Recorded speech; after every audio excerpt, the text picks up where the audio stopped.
સૌપ્રથમ સમાચાર મળી રહ્યા છે સુરતથી। સુરતના લિંબાયતની અંદર ડુપ્લિકેટ તેલના રેકેટનો પર્દાફાશ થયો છે।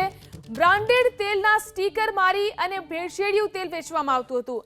લિંબાયતની 2 દુકાન પર કંપનીના સ્ટાફે ગ્રાહક બની અને આખા રેકેટનો પર્દાફાશ કર્યો।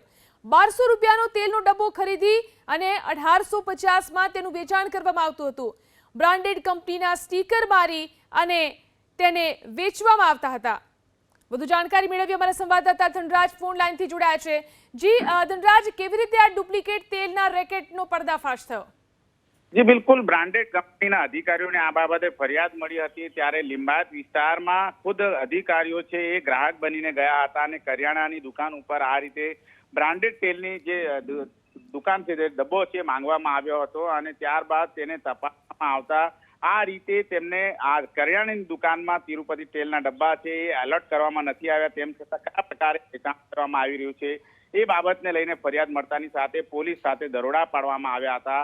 આજે કિરાણાના માલિકો છે એ તેમના દ્વારા સ્ટીકરો છે એ ચોંટાડીને આ રીતે ભેળસેળિયું તેલ અત્યારે વેચવામાં આવી રહ્યું છે એ પ્રમાણે ફરિયાદ મળી હતી ત્યારે પોલીસને સાથે રાખીને દરોડા પાડવામાં આવ્યા હતા અને ત્યાં અત્યારે તેલના ડબ્બા છે એ રિકવર કરીને તાત્કાલિક ધોરણે પોલીસ ફરિયાદ કરવાની તજવીજ હાથ ધરવામાં આવી છે। લિંબાયત પોલીસે બંને દુકાનમાંથી તિરુપતિ તેલના જે 3 ડબ્બા છે મળી આવ્યા હતા, ત્યારબાદ વધુ તપાસ કરવામાં આવતા ત્યાં બૂથ સહિતનો માલ છે એ પણ જપ્ત કરવામાં આવ્યો હતો।